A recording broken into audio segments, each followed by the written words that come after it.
well, thank you so much for joining us for the adventures of two grannies on the road. They're not ready for the rocking chair yet. Two young at heart grandmothers will share their love of exploration and adventure, showing that they can be business owners, wives, grandmothers, and still have fun. Join grannies Beth Sobiloff and Marcia Rothwell as they share stories and reflect on their adventures touring all over Massachusetts.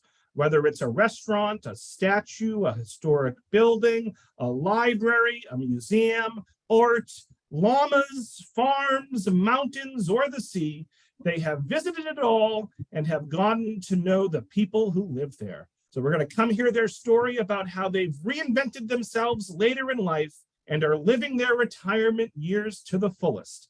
I again want to thank the Corning Foundation and the Friends of the Tewksbury Library for sponsoring. So all 110 of us who are watching live and the many more that will watch the recording, let's give a big virtual round of applause to Beth and Marcia for joining us this morning. And Beth and Marcia, you can take it away. Thanks so much. Hi, I'm Beth. I'm Marcia. And we're two grannies on the road. Oh, and I'm the younger granny. I'm the older, but the wiser. Jury's still out on that one. So we're going to share our screen here.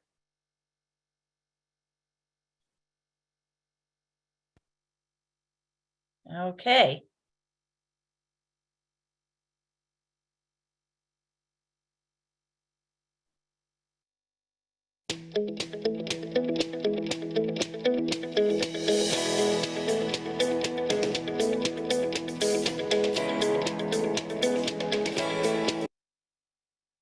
Oops. Sorry about that.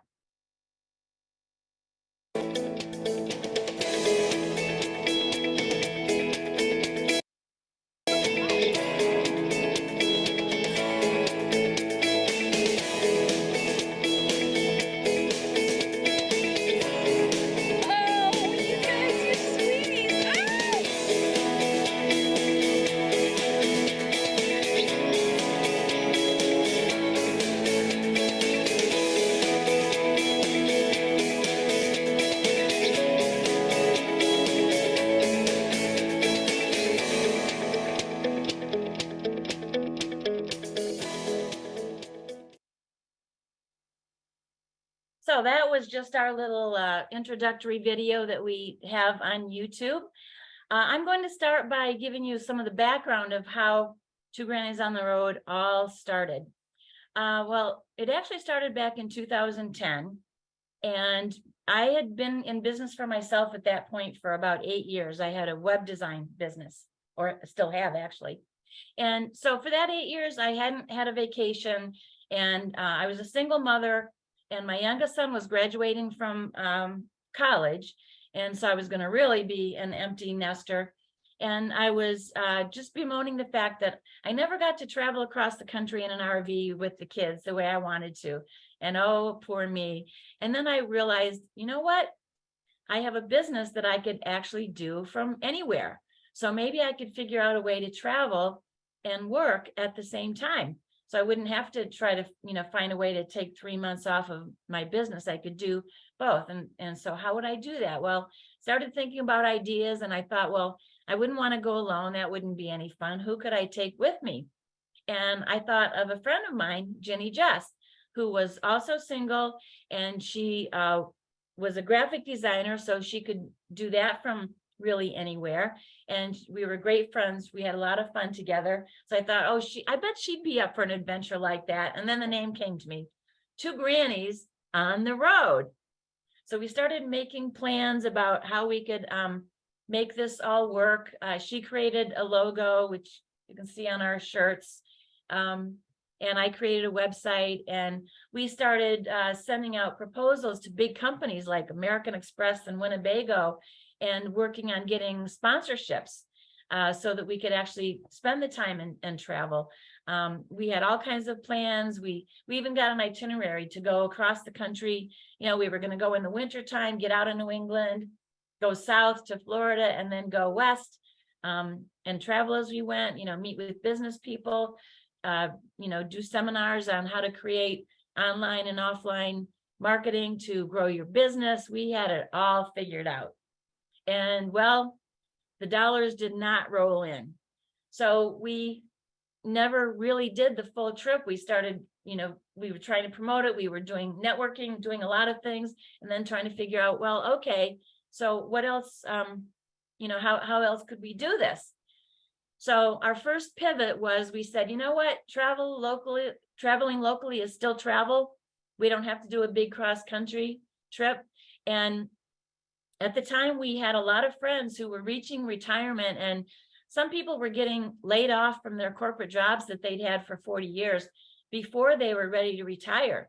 And they didn't want to retire. They couldn't afford to retire. And they're like, what do I do now? And then we had other friends who were retiring, willfully, but they wanted to do something else. They're like, okay, now it's time to, do something I've always wanted to do. Maybe it's open a restaurant, but how do I do that? So we decided to do a show on community television because it's basically free to do. They give you the equipment, they give you the studio, they teach you how to edit. And we decided that we would interview baby boomers who had reinvented themselves and tell their stories to inspire other baby boomers and even anybody to really live their dreams. And so we started doing that. People loved the show. Every segment of the show had a road trip every show had a road trip segment. So we would go locally to a town nearby, maybe where the speaker was from, and we would explore the town for a couple of hours, have lunch somewhere. And that was the extent of the travel that we were doing at that moment in time. Well, then a few years went by, and my second granny, Ginny, decided to retire, both from Two Grannies on the Road and from her business. So for a while, I was doing the show on my own, and I had guest grannies.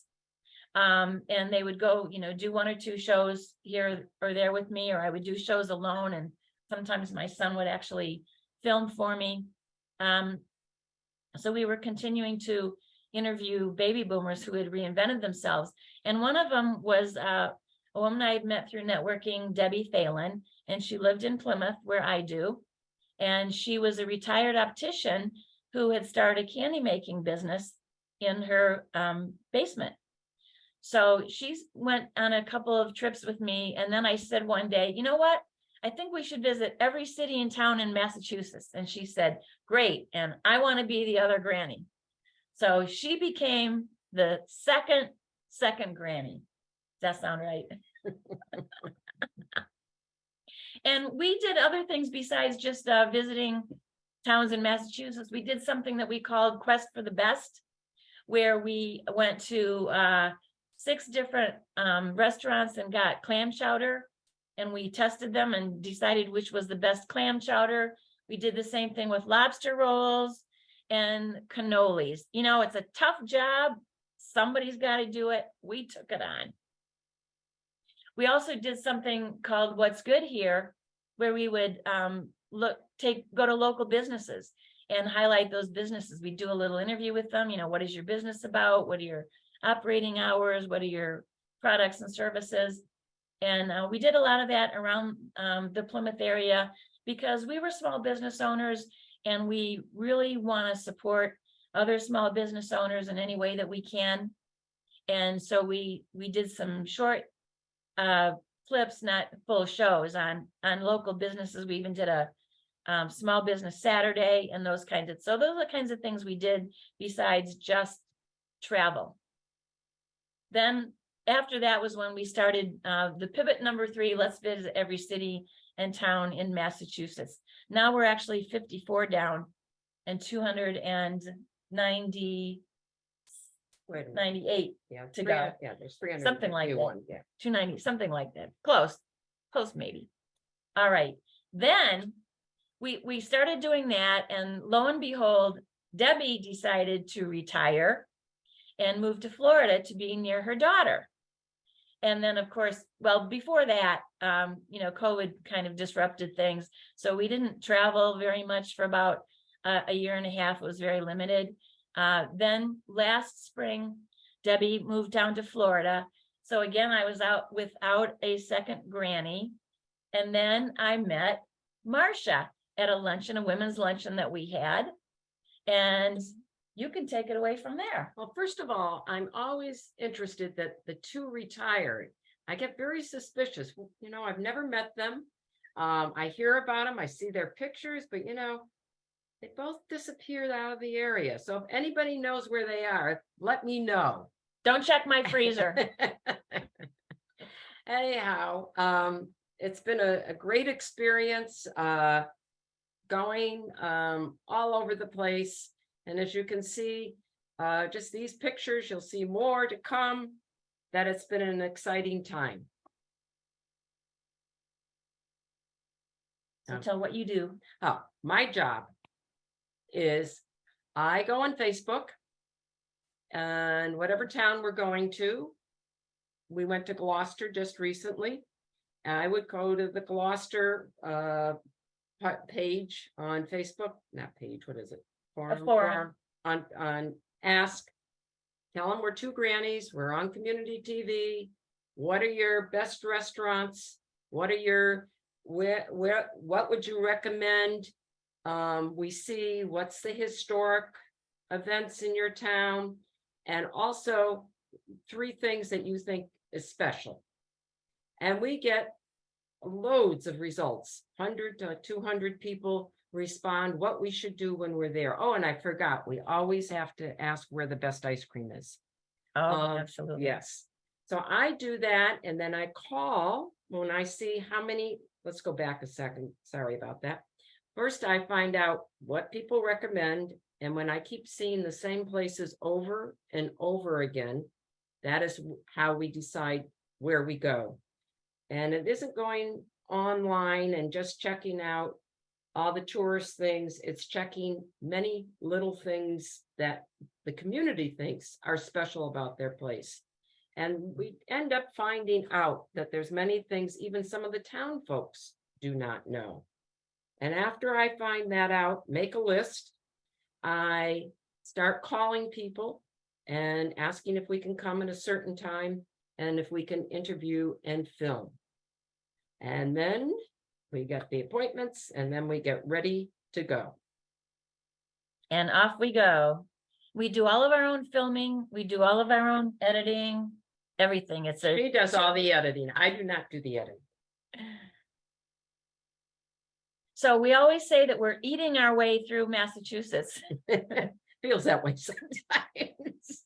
People say, don't you gain weight? And we're like, well, you know, we do this twice a month. Like, it's not every day. The next day we don't eat. No, Yeah. but you, I don't Our usually. dinner is usually gone because we usually leave in the morning and come back. Supposed to be late afternoon, sometimes late evening. Matters how far we go. And some other times we went to the Berkshires and we stayed 4 nights because it's so far from us to go in one day. Yeah, and we did 5 towns 5 times in five days, and the biggie. So why do we do this? Well, you know, why do people like to travel? You know, for one thing, it keeps us physically and mentally active. And I think that's really important when you're, you know, in the aging process. Being physically and mentally active is very, very important to, you know, keep up with things and to not get sick and not go downhill. We're always learning new things. I don't know about you. I'm a lifelong learner. You probably are too, I am right? too. I agree with that. And one of the biggest things that we both love is that we meet so many great new people. Every time we meet the nicest people. I mean, in Gloucester, we had lunch with the owner of the Seaport Grill. And we got so relaxed sitting and talking to her that we almost forgot we had appointments to go to after that. Yeah, that wasn't good. But it was wonderful. But the lobster roll was great. We actually had 2 lobster rolls, one with butter, we split, one with butter and one with mayonnaise. And I would say the butter in my eyes was a little bit better, but boy, that one with mayonnaise, very little mayonnaise and little celery, not a lot. So I liked that one. and she liked that one. So that was a very great lunch. So we also love sharing the hidden treasures around the state. I mean, like she said, we don't go just to the tourist spots. We find the hidden treasures that a lot of times only people in town know about. And sometimes other people in town don't even know about it. But we like to encourage people to go out and explore. And it's not hard to go to the next town or 4 towns over, even to a town that you haven't been to or hadn't been to in a long time, and spend the day and find all these little things that they have. And they always have these war memorials that are beautiful, and other kinds of memorials in town. And I mean, we just live in such a great state. There's everything you would want, whether it's oceans, lakes, rivers, mountains, forests, We've got it all. farms, you name it. There's so much to explore. I even went in my own town. And guess what? I learned a lot that I didn't know. And that's kind of shocking, but I think most people don't always know little things in their town. You could drive by certain things all the time, not paying really attention, and they just become habit. So it's great to explore close by, far away in the state. It's just fun. Yeah. And we also love it when people say, oh, I saw your show on Hubbardston and I've never been there, but now I want to go. Okay. I think we've got a lot of choices here, and I think I'm going to pick the carriage ride. That was really very special. I was a horse lover as a child, and to be out on a carriage ride through a nice little area through Ipswich, and a nice group of women treated us very well. I was on a farm Yes, and there was snow on the ground. and it was a little chilly, but it was great. Go ahead. Okay, so another thing that we did was that we went to, I mentioned Hubbardston. And Hubbardston, if any of you know, you might, because if you're up in the Tewksbury area, Hubbardston's not that far. It's up in north central Mass, population 4,000, 1 traffic light, and it's a blinking light. So if you sneeze, you miss the town going through. But again, we found out from the townspeople what's going on, and we found out that there's a gentleman and his son there who own the world's largest collection of Back to the Future memorabilia, including 3 DeLoreans. And so we got to go see the collection. We spent several hours there. He also had things from Jurassic Park, the Jeep that got smashed, and he had the ambulance from Ghostbusters. It wasn't the original, but a lot of these cars were originals that were in the movies. And that was just a fascinating afternoon. And have any of you ever toured a sausage factory? That was quite a lot of fun. And that factory's been open for 100 years. It's a family business and has been from the start. And it was very interesting to see actually how the sausage was made and their history. We went to a Christmas display in Leicester, and the gentleman who does this, he was doing it didn't he do it for like 25 years? Oh, I think it was over that. More than 25 years. His yard was filled with Christmas decorations. You can see there a couple of blow-up items. He had a lot of blow-up items. He had those, what do they call those those glass blown things. He had everything, trees, and there were just hundreds of people. And he had a donation jar out. Wasn't for him, it was for other places in town. And this was his last Christmas of doing it. So we came to film, and actually we interviewed him. Our interview was the only one he would take. Other papers wanted to interview him, and he said, no, we're just going to interview with 2 Grannies on the road. He wouldn't. We were very honored. Yeah, and all the things, all the blow-ups, you should have seen it. I was so impressive for any age. And he wouldn't take a penny. And he had candy canes, place for Santa. It just went on and on and on. And they had thousands and thousands. They had policemen there with the traffic, and nice couple. They had donated, I think it was 30 years, their whole life to this for Christmas. And he wanted to make sure that everybody could come and no charge and to have a good time. Yep. That show is coming soon. Yes. And then Fairhaven. Have you ever been to Fairhaven? If you haven't, you should drive by. They have the most beautiful buildings. And this is the library in Fairhaven. I would take a trip there too. Their architecture is so unusual because they had, what was the name of the gentleman who, he worked for Rockefeller, I think. Yeah, He was in oil. and he had one Italian building, one Greek, one French, yep. French. And this library had stained glass windows in it. It was beautiful. All the buildings. I thought I was in Europe for a minute. I said, Beth, we hadn't talked to anybody yet. I said, where are we with these gorgeous buildings? So that was just one part of Fairhaven, but even just doing that is worthwhile. And then when we went out to the Berkshires, we went to Lee and we went to a diner called Joe's Diner. That was one of the diners that would influence Norman Rockwell when he did this painting of the runaway boy with the cop sitting on the stools. And so I don't know if you can see it. I know the Zoom thing is blocking it for us, but on the wall, there's a replica of that painting.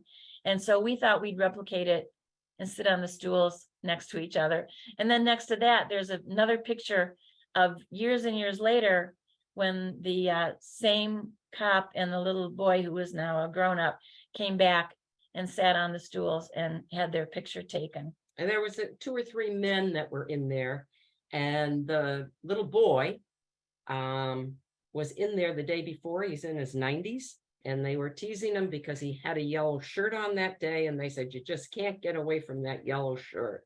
So that was a lot of fun. Okay. Some of these you haven't done, Tom. Oysters. Oh, oysters, Duxbury, Island Creek oysters. They are delicious. We don't have a picture of Beth tasting oysters for the very first time. And Beth, what did you think of those? Actually, pretty good. Yeah, I was nervous. She was nervous, but she did do it. They explained how they farmed them. I was super impressed. I guess I had never stopped to think, how do you farm any kind of shellfish?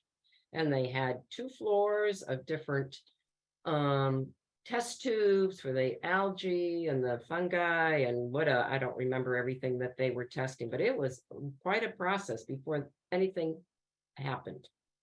So again, you get a chance, and they do tours, and you can go out in the water, and they can show you where the oysters are and everything else. So another place I'd highly recommend. Yeah. In Marion, Massachusetts, anybody heard of Elizabeth or the Tabor Academy? It was actually founded by Elizabeth Tabor.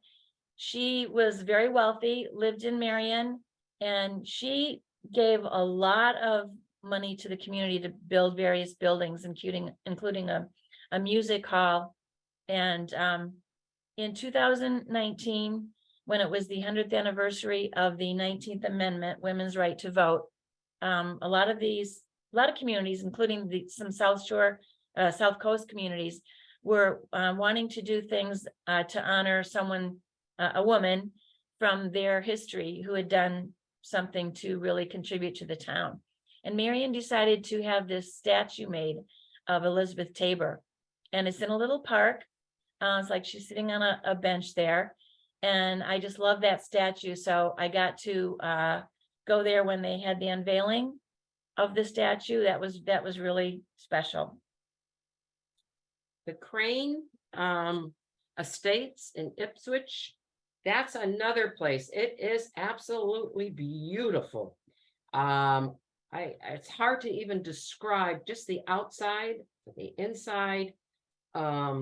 It's how everybody needs to go there and just see what you can see with the estates, unless can you think of something? That's all I can come up with. The view from the roof is unbelievable. Oh, it really is. It's gorgeous. So again, not far if you live in Massachusetts or surrounding states to get there. Right. So the Christmas barn in Spencer, that place, I just can't forget about it. It is such a beautiful place. It's only open from July to Christmas. And this gentleman, as you can see, there are Christmas decorations from floor to ceiling everywhere. Every inch is covered. Every kind of decoration you could ever think of. It's just amazing, and it looks beautiful. And a lot of the decorations are, he buys them, but then some he customizes with a ribbon or something, and he makes table displays and wreaths. And it's just a really fun place to visit in sometime after July. The other thing is Acushnet. Have you ever had Acushnet Creamery ice cream? You don't have to go to Acushnet to get it, because they sell it in other communities. He'll only sell it to one shop per community, though. I know there's places in Wareham and Rochester that have it, and Dartmouth. I'm not sure. On their website they say where else they sell it, but it is the best ice cream I've ever had. And we watched them, the ice cream's coming out. You can see a bucket there with chunks of Oreos in it. They don't just grind up the Oreos, they split them into 3 to 4 pieces. So you get a third to a quarter of an Oreo in a bite. It is fantastic. Beth is addicted, I'm afraid. Good thing it's not next door. Oh my goodness. These are all wonderful things that we've done not too long ago. I'm going to take the caboose in Chester. That was an interesting night that Beth and I spent sleeping, but the train, nobody told us this, but the trains came. I don't know how many trains came through that night. Do you know? I don't. I lost count. I don't know. Even one stopped. Anyhow, it's a great place, Chester, Mass, which is another little town. And they have a train museum next door at the train station that used to be. And that is also where the bathrooms were. So it was a little jaunt to get there. But I learned all about what people do in a caboose. I guess I never thought about it. It's always the little train, in back. That doesn't make sense. Part of the train. The caboose is always the last one on the rail. So they would work pretty hard in that capacity. Yeah, a lot of work went on in that to help run the train by the engineers. Yes. Right. So which one are you going to take, Beth? In Chesterfield, we visited Hilltown Sled Dogs, and there wasn't any snow on the ground. So instead of doing a sled, you do a cart, and you can see Marcia there on the cart. And first we had to meet all of the dogs. And these dogs have actually run Iditarods in Alaska. And the owner, Marla, she's done that for years. She really knows what she's doing with dog sledding. And she took us around a path on her property at a pretty high rate of speed. Over limbs and bumps and puddles. And as I said to Beth, I said, how they go? Beth said, I think they only go one speed, and that is racing speed. But that was really a lot of fun. And then how about that? Okay, the rat race. I don't know if anybody's heard of the rat race. Last fall, we went to Orange, Mass. Jerry at Billy Goat Boats rents kayaks and canoes and everything, and had asked us to come. And we came, and we went out in a little kayak. It wasn't a great day, but we went out on a little ride. And he said, why don't you come to this rat race? River rat race. And I'd never heard of it. I said, Beth and I looked, sure. And then somebody sponsored us, and Jerry even put our logo on one of the canoes because he let us use one of his canoes. And we were very excited. Well, that rat race is a real race. The day before, I went to Ethel to do the town where the race starts, and everybody kept saying, "You're going to be in the race?" And we go, "Yeah." "Are you paddlers?" "No." We did go out in a canoe twice in her pond. On a nice Yeah, calm the pond. ponds, we went around. And I said, "Have you ever done it?" "Oh, I'd never do that." "Hope you don't fall in." And that went on all day. I said, "Beth, do we have any idea what we're getting into? Because this is very serious with paddlers. And lots of people evidently dump in. So you go and you get it the night before on Friday, a lotto ticket where you're going to be. There were 178 canoes. We were 143, I believe. And we decided maybe, because I kept saying, "Beth, I don't care. Why don't we just wait till everybody? We'll be last." And Beth goes, "Oh, I'm a little aggressive." I thought, these people are super aggressive. I'm like, that's no fun. So we did hang out just while everybody got in, and then we got in the water, and there was another canoe next to us.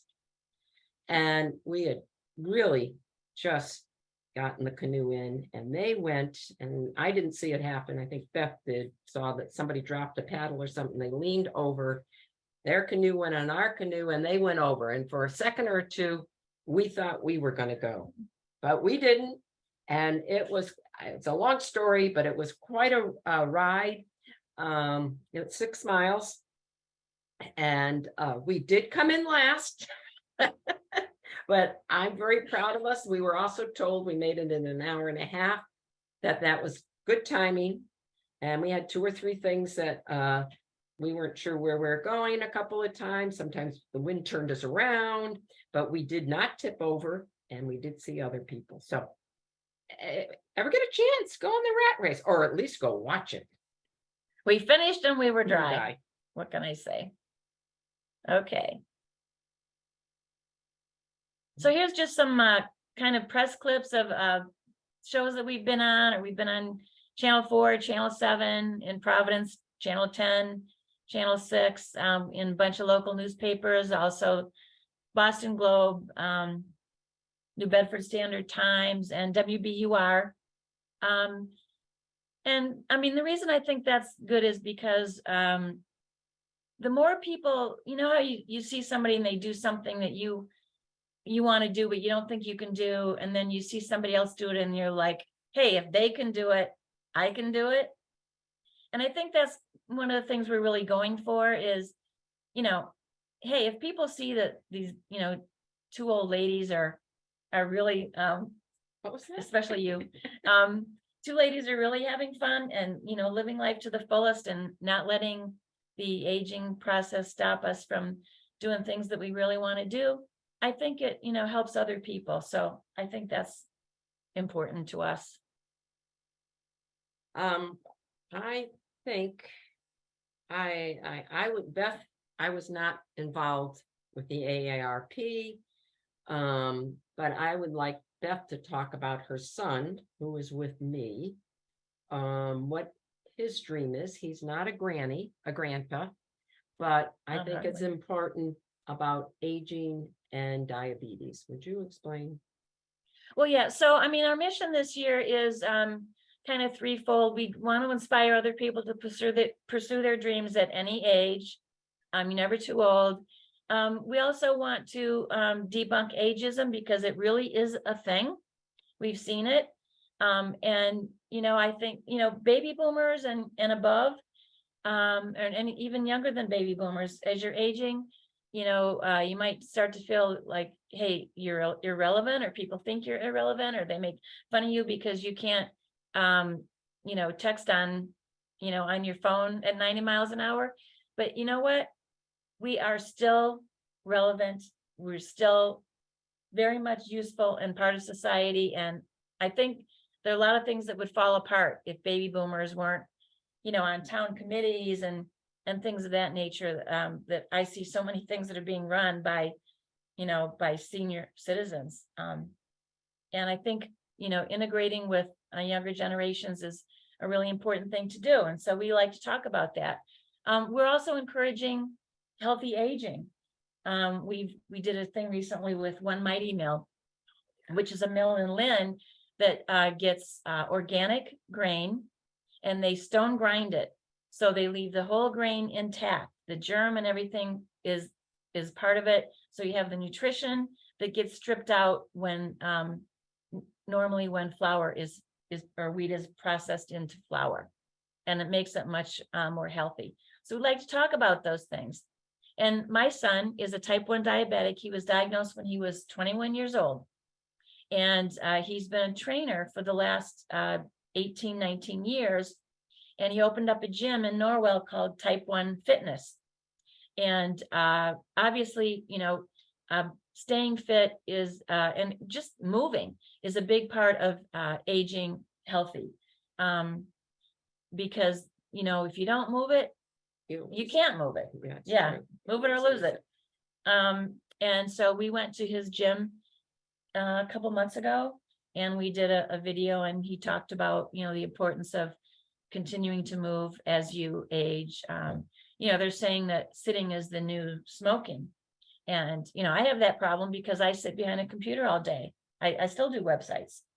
And in fact, the most I move is when we go on one of these trips. That's one thing that's great about it. But just, and his gym is not just for diabetics or even type 1 diabetics, it's for everyone. And they have a lot of specialized programs for people. For instance, if you have heart surgery and you have to have cardio rehab, they have post cardio rehab there. They have a Weight Watchers program there. They have a bunch of different kinds of yoga and modified yoga.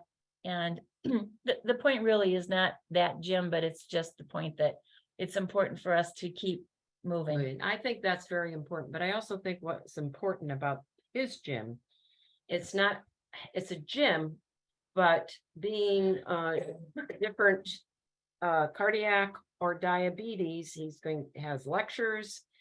It's usually you go to a gym not because of a condition. He's very educated of what stimulates sugar or insulin in your body, which exercise or depletes it.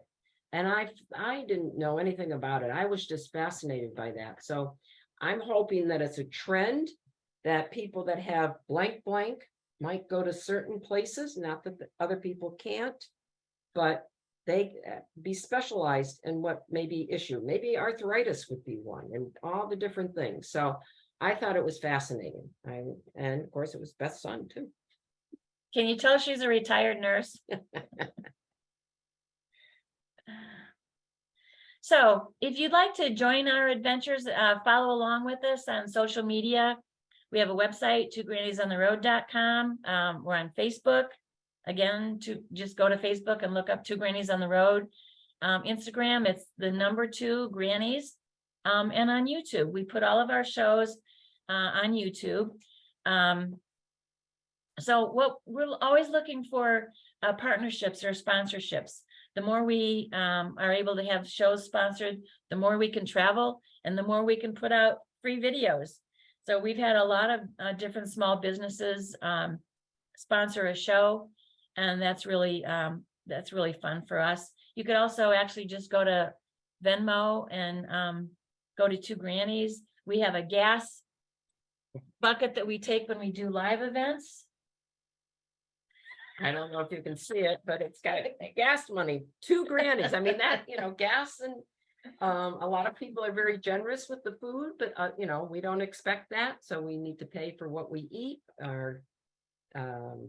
So that's great. The other thing that we're doing now, which we're pushing for, a gaggle of grannies on the road. And we're looking for people, other grannies, that might like to film or edit, help plan, social media. And I know that a lot of that is not my specialty, but it is Beth's, and she would be more than willing to help. So if anybody want to come help us in some way, that would be wonderful. we're hoping, like, let's say if we went to Tewksbury, then maybe the local community TV might have some people who are volunteers there, maybe some grannies or grandpies that might want to come along with us and film for the day. Because we always have people saying, I want to do that. Yeah, we I said, wanna be a "Well, granny on the okay." road. So we've decided we need to get other grannies involved with us. We also have there's a website called patreon.com. And the idea is there's you can go there and you can support.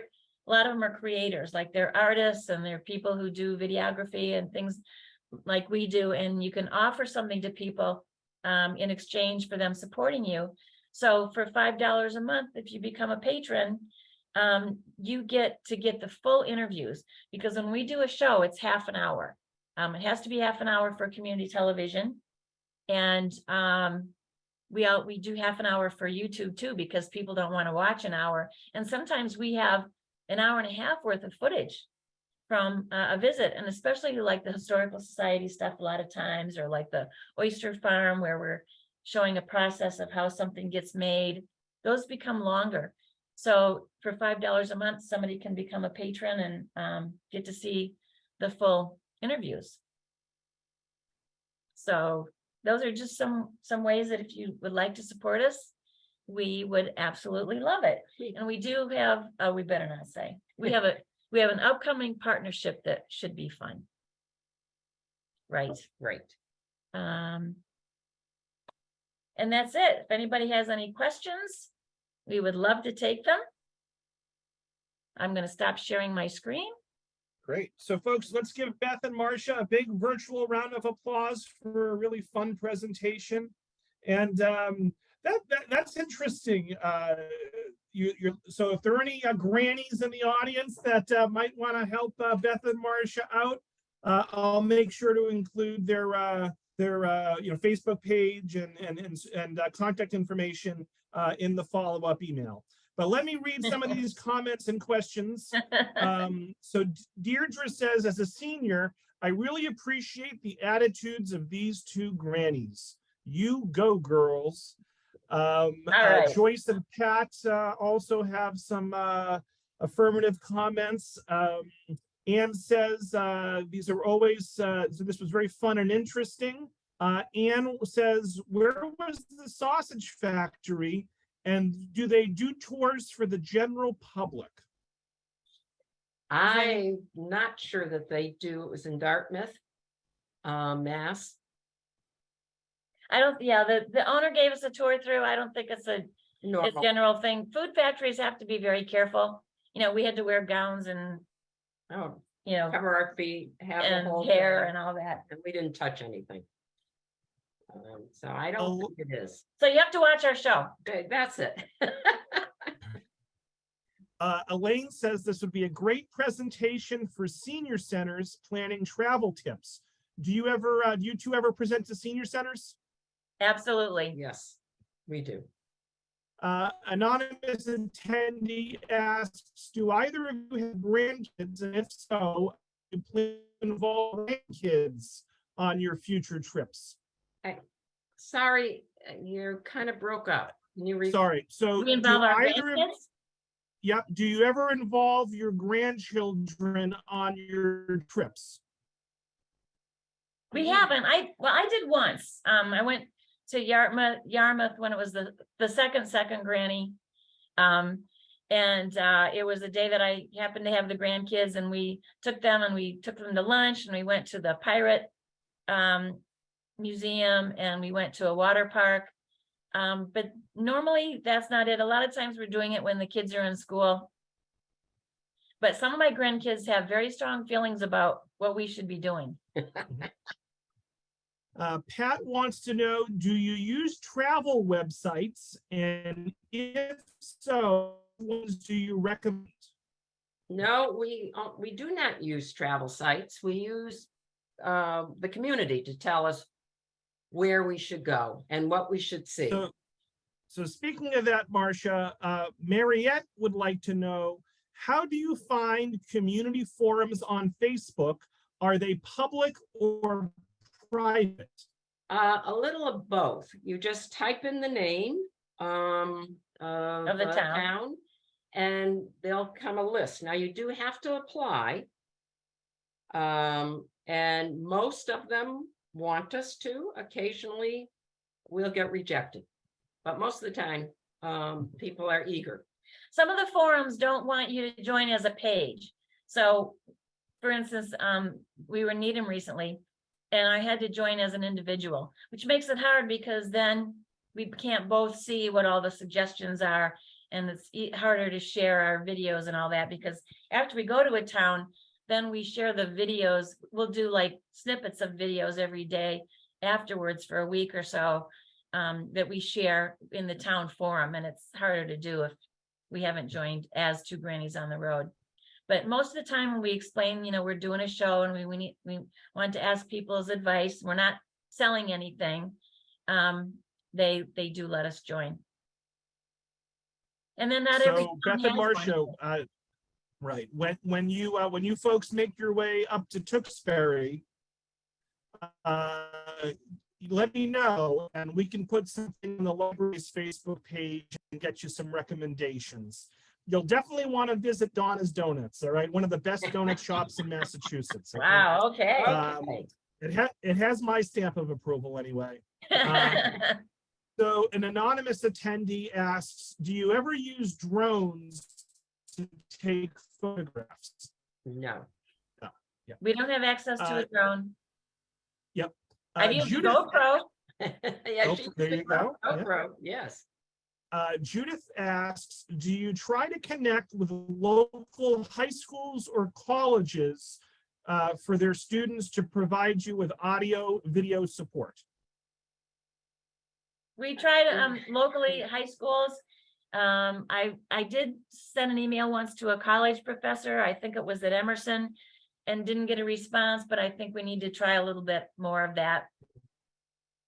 So really a neat comment from Angie.